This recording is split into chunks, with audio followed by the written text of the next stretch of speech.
Ayun, what's up mga par? Panibagong video na naman ang ating reaction. Ito yung mula kay Andy, the Explorer. Ang title ng kanyang video ay Mangingisda na takot sa nakitang halimaw sa dagat. Pinakanakatakot, aswang at halimaw sa tubig. So, i-play na natin to para matapos na. Na ito na trending ngayon sa internet na nagmula sa TikTok, na kung saan, ang lalaking ito habang nangingisda sa gilid ng isang ilog, ay bigla na lamang may narinig na nakakakilabot na ingay mula sa paligid ng ilog na ito na agad naman niyang hinanap. Panoorin ninyong mabuti.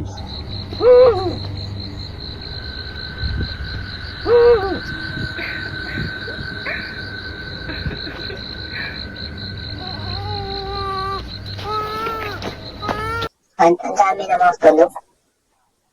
Parang tatlo, no? Yung parang dingay. Tumatawa na ba ex-baby?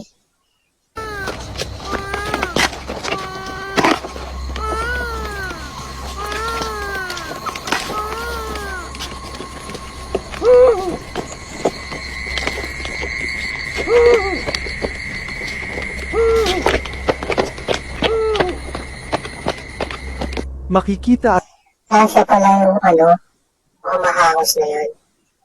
Na parang umuungol. at maririnig sa video ang iyak ng bata na kahit may takot ang lalaki ay agad nitong hinanap sa paligid ng ilog, subalit wala naman itong nakita na kahit ano na pagmumulan ng nasabing ingay. Maraming mga viewers ang naniniwala na Kung ganyan ba tsura ng tiyanak? iyak ito ng isang aswang na tiyanak. Ang grupo naman ng mangingisdang ito ay nadismaya nang wala silang nahuling mga isda matapos itong pumunta sa ilog ng Illinois. Ito ay unang experience nilang mangisda sa nasabing ilog. Subalit nang papauwi na sana sila, ang kanilang bad luck ng araw na yon ay naging masaya nang biglang ang mga libu-libong isdang karpa ay nagsitalunan mula sa loob ng kanilang bangka. Pagmasdan ninyong mabuti.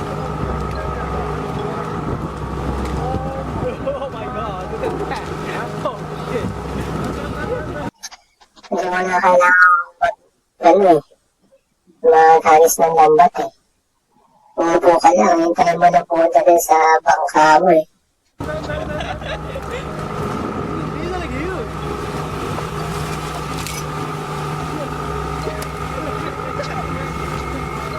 Pero parang hindi mo siya nahuli, parang lang sila. Umiikot. Kasi may pa rin sila, may dala pa rin sila kanino. Yung panghuli.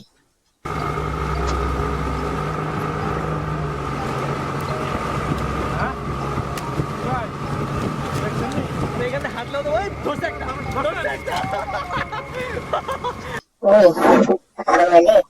Super! Haragta! Ang laki. Na, haragta!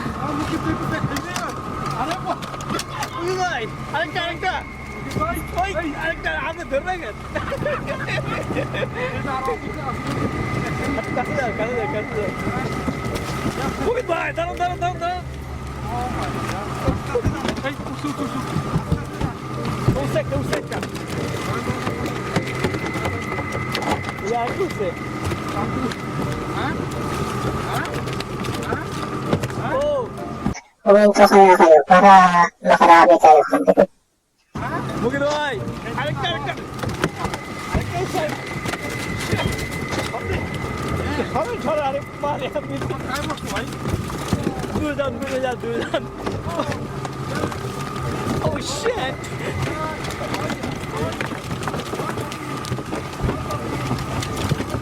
Oh my god. What's happening?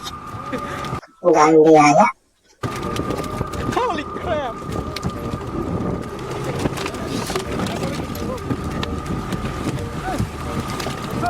Oh my god.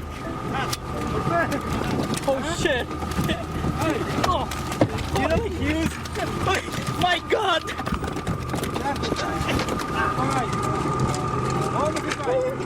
Oh my god! Look at that! Yeah, 보내겠어요.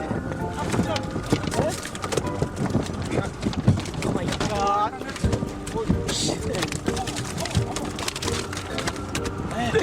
Makikita sa video ang pagtalon ng mga isdang karpa mula sa kanilang bangka. Maraming mga viewers ang nagsasabi na bagamat wala silang nahuli sa kanilang pangingisda sa lugar, subalit sa bandang huli ay inulan pa rin sila ng biyaya mula sa puong may kapal. Ha? Nanguhuli pala talaga sila. Experience. Concentrate fire on the designated target. Torpedoes, direct front. Si Data mula sa sikat na Indian YouTube channel na Crazy About Fishing and Cooking, ay nagpapakita ng hilig nito sa pagluluto at pangingisda sa iba't ibang lugar sa kanilang bansa. Mapapansin sa kanyang luluto at pangingisda sa iba't ibang lugar sa kanilang bansa. Laking hito. Mapapansin sa kanyang channel na ang lahat halos ng kanyang video ay natutungkol sa pagluluto at pangingisda nito sa mga ilog at lake sa iba't ibang lugar sa India. Sa isa niyang video naman ay makikita ang kanyang fishing trips kasama ang dalawa nitong kaibigan. Dito ay makikita ang paggalugad sa pinuntahan nilang lugar upang makakita ng pinakamagandang spot para makapangisda. Dito ay makikitang sinusuot nila ang ilang kagubatan at tinatawid ang isang creek na halos ang tinatapakan lamang nila dito ay maliliit na sanga ng puno makatawid lamang sa kanilang pangingisdaan. Nang makahanap na sila ng isang magandang lugar, dito ay makikitang napadpad sila sa isang remote na lugar na hindi napupuntahan ng ibang tao at makikitang sila lamang ang naruroon ng araw na iyon. Subalit paglubog ng araw at pagkagat ng dilim, ay ito ang sumunod na mangyayari. Panoorin ninyong mabuti. House माँ के पास सारा चमक दिसतंय का तुम्हाला भास होतो का तुला कमालच दिसतंय अरे येडा बघ ना ते झाडाच्या मागे अरे एवढा हसतंय ना तो कोण आहे तिथे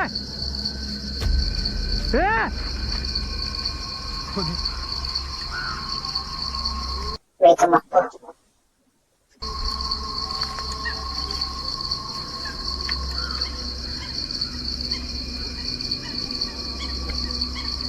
काय रे काय होतं एवढा माणूस दिसत नव्हता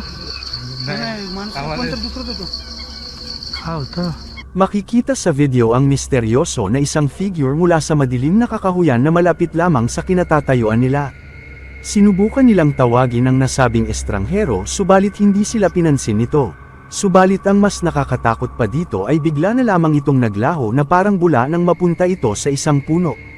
Ayon pa kay Data, isa na yata ito sa pinaka nakakatakot niyang experience na kanyang naranasan sa kanyang pangingisda.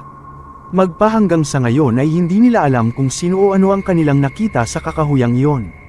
Maraming mga viewers ng kanyang YouTube channel ang nagsasabi na isa itong paranormal encounter. Ang grupo naman ng mangingisda na ito habang naglalangoy ang dalawa nitong diver upang i-check at ayusin ang kanilang lambat sa nasabing lugar, ay bigla na lamang may mangyayari na kanilang ikinatakot at ikinagulat. Panoorin ninyong mabuti.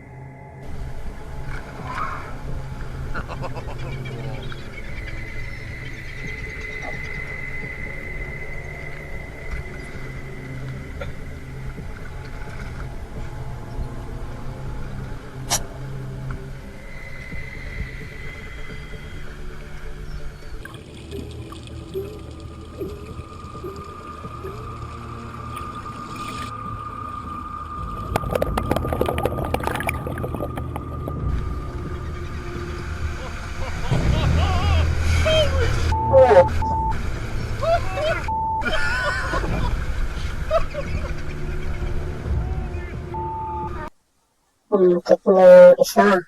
Yan nandito.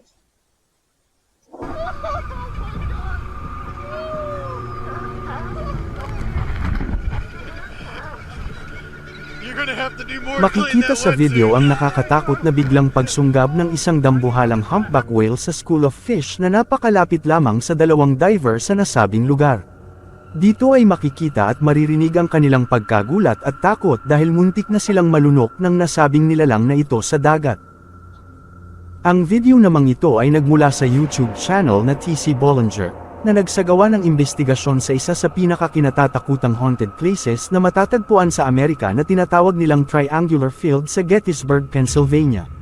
Ang nasabing lugar ay may malagim na nakaraan kung saan ang lugar na ito ay naganap ang isang madugong digmaan at paglalabanan na nangyari noong 1863 kaya naman sa kasalukuyan ay pinagpakitaan na ito ng mga extreme paranormal activity sa lugar. Sinasabi din na ang TC Bollinger ay may nakuhanan na kababalaghan sa 9 na iba't ibang lugar sa paligid ng Triangular Field, na kung saan ang dalawa dito ay kanilang in-upload sa kanilang YouTube channel. Dito rin ay makikita sa kanilang isang video ang aparisyon ng isang translucent figure ang gumagala at tumatawid sa isang daan sa nasabing lugar. Sa pangalawa namang location na kanilang pinuntahan na malapit lamang sa paranormal hotspot ng Triangular Field, noong una ay wala silang nakita sa nasabing lugar. Subalit ng kanila nang nireview ang kanilang video footage, ay ito ang kanilang nakita. Pagmasdan ninyong mabuti.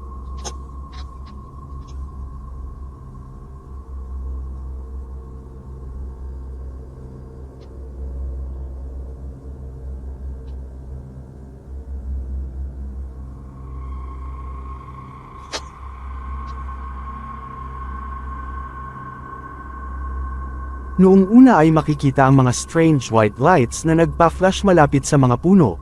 Maya-maya pa ay makikita naman ang biglang paglabas ng misteryosong puti na usok mula sa likod ng isang puno.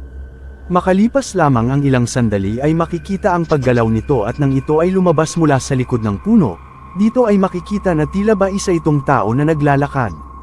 Makalipas lamang ang ilang sandali, habang patuloy na nagre-record ang kanilang camera, ay ito ang kanilang nakita.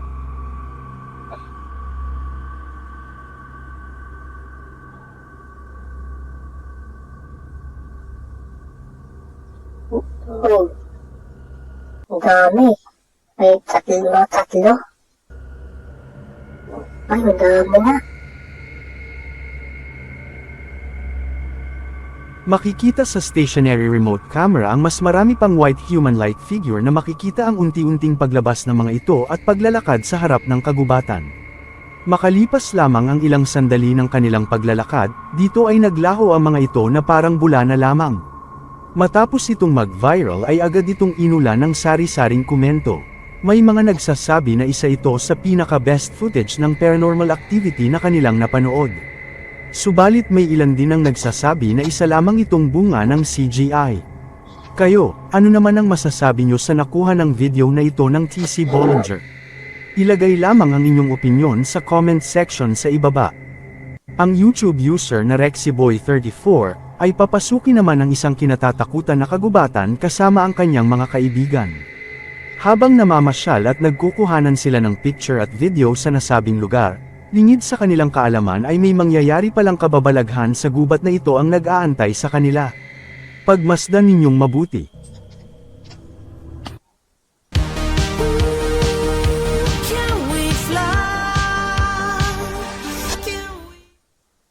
Chowking Laureate. 6 favorites in one plate. Let's laureate together.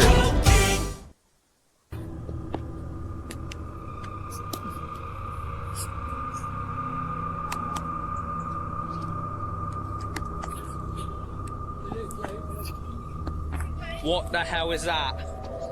Oo, yan. Parang nung ano pa. Nung panahon ko. Panahon ng Kastila. Sa atin So, tinan nyo. Behind you. Anak ko panahon ito. Ulitin na natin. Gulat ako. Ito. Ito palang black figure.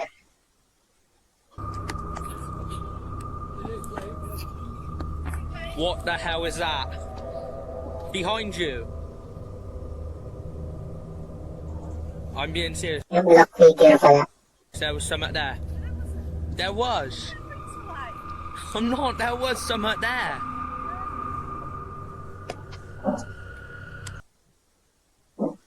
Ang paputla kasi ng mga kulay ng kasama niya.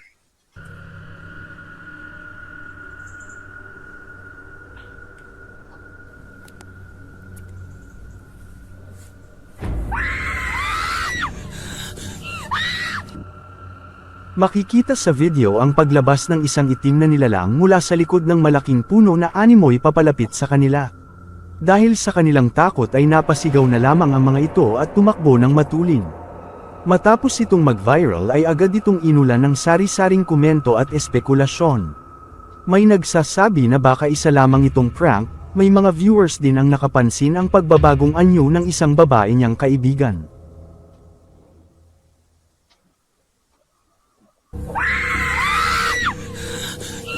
Noong August 2022 naman, isang sperm whale's carcass ang nadiskubre ng mga mangingisda sa isang beach na matatagpuan sa Java, Indonesia.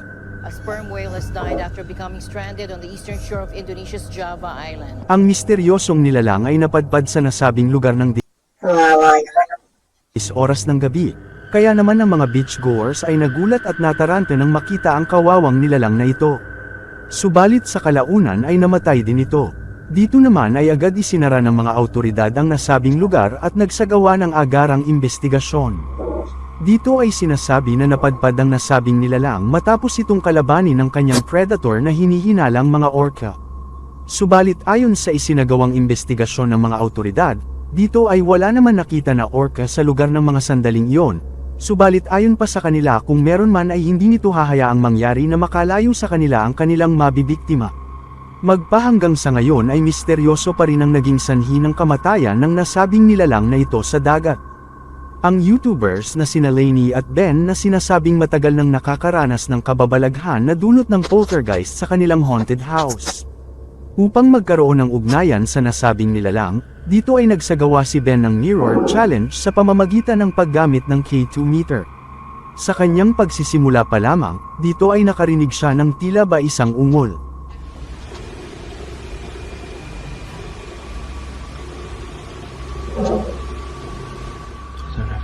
That's like a growl. Whoa, the meter's flashing. Okay. May nagsasabing mga viewers na tila ba ungol ito ng isang demonyo. Dito ay nasundan pa ng pagpatay sindi ng ilaw ang K2 meter, indikasyon na may nadidetect itong kakaibang nilalang.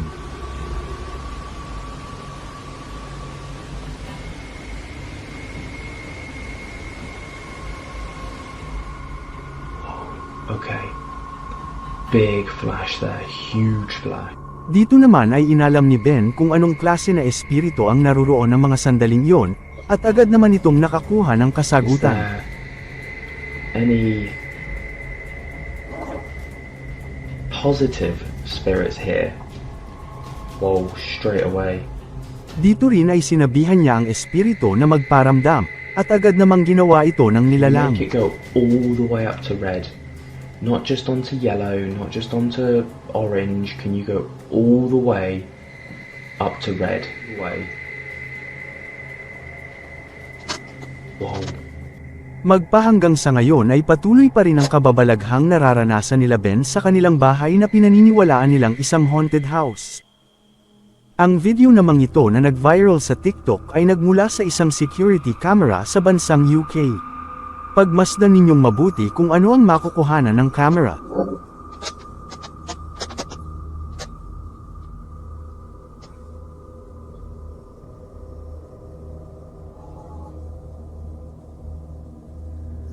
Oh.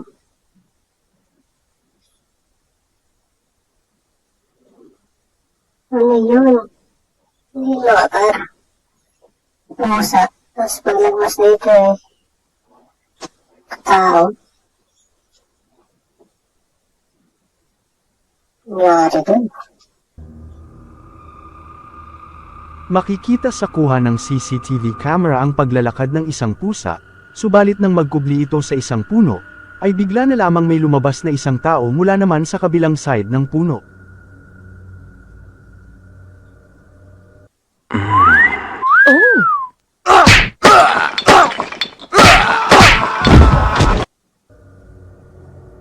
Matapos itong mag-viral ay agad itong umani ng ibang-ibang komento at espekulasyon lalo na at wala namang makikita na tao sa lugar kung saan naglakad ang pusa na ito sa puno.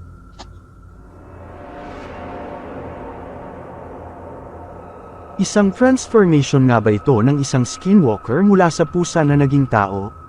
Magpa hanggang sa ngayon ay nananatili pa ring misteryoso at palaisipan ang video na ito. Ang video namang ito ay nagmula sa isang real estate agent na kung saan ay may nakuhanan nitong nakakatakot na pangyayari habang kinukuhanan niya ang sarili. Dito ay gumagawa siya ng video para sa kanyang kliyente na interes. Ang ganda ng ano, yung subdivision na ganito, pakalinis. Sadong bumili ng kanyang bahay na kanyang ibinebenta. Dito ay kanyang inire-record ang pagtutour niya sa loob ng bahay dahil na rin sa request ng kanyang mga kliyente. Dito rin ay may nag-request na mga kliyente na kuhanan ng loob ng bahay sa gabi upang makita ng mga ito ang ganda ng interior lighting sa gabi. Dito nga ay pumunta siya sa nasabing bahay ng isang gabi, habang nagba-video ng introduction sa kanyang video, ay ito ang sumunod na mangyayari. Pagmasdan ninyong mabuti.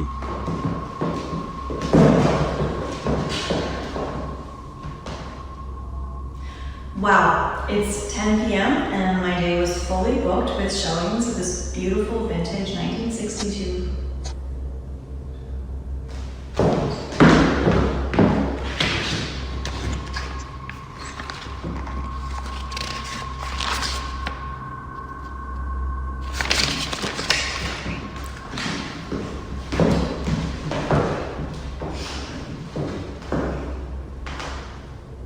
Wow, it's 10 p.m. and my day was fully booked with showings of this vintage 1963 bungalow. Oo.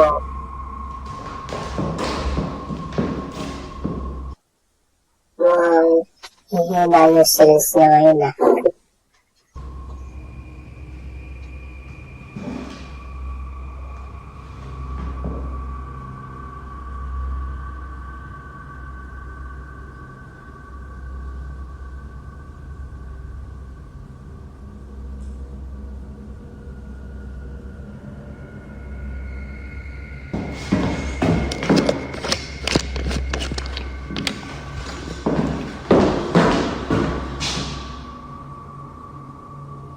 Go ahead, do it again.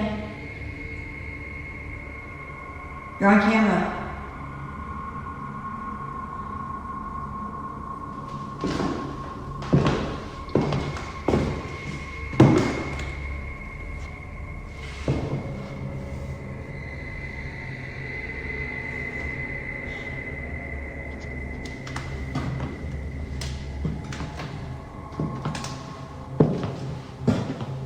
Open this door.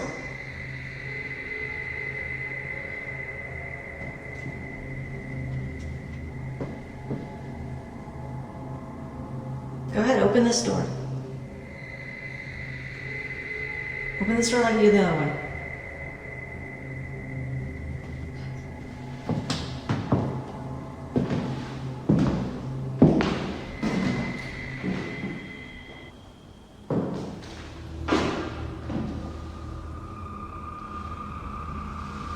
Come on, just move a glass or something.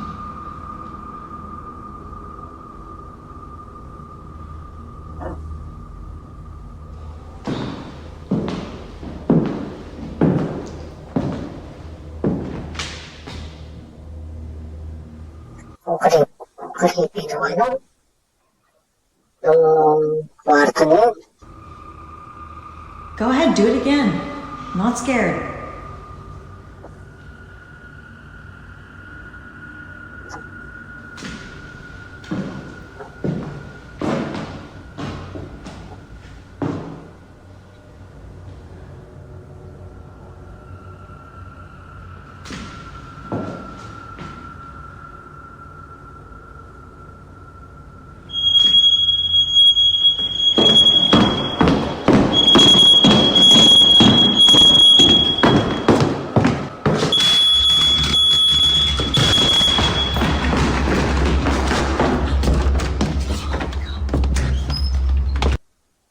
Pinawag tuloy, pinatuloy. Nagparamdam tuloy sa'yo. Dala ng kanyang matinding takot dahil sa nangyari, ay agad tumakbo papalabas ng bahay ang nasabing real estate agent na ito. Sinasabi din na habang nagva-video ng introduction ng agent, dito ay may mga nakapansin sa kanyang pangalawang take ng video bago bumukas ang pintuan, ang isa sa portrait sa wall ay nagsimulang magbago. 10 p.m.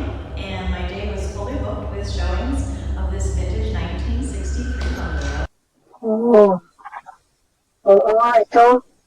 Kanina puti ito eh. Ngayon nag-black siya. Kung inyong pagmamasdan mabuti, makikita sa video ang unti-unting pagbabago ng mukha ng tao sa larawan, ito ay naging kulay itim. Makalipas lamang ang ilang sandali ay nagbalik muli ito sa orihinal nitong kulay. Ito ay hindi nakita ng agent nang ito ay mangyari. Ayon pa sa agent, nang simula pa lamang ng araw na iyon mula sa labas, ay nakaramdam na siya ng kakaiba mula pa lamang sa labas ng bahay niya na ito. Join me on a tour of this charming 3.5. Join me on a tour of this. Nang ipinapakita naman niya sa ilang kliyente ang nasabing bahay, dito ay nagugulat na lamang sila dahil sa biglang pagbubukas ng mga pintuan dito. Dahil dito ay pinag-iisipan pa rin niya kung ipagpapatuloy pa rin niyang ibenta ang nasabing bahay dahil sa kababalaghang nangyayari dito. Subalit, Huwag na. Sigurado masisisi ka dyan pag nabenta mo yan. So, hanggang dito na tayo mga par. Salamat sa panonood.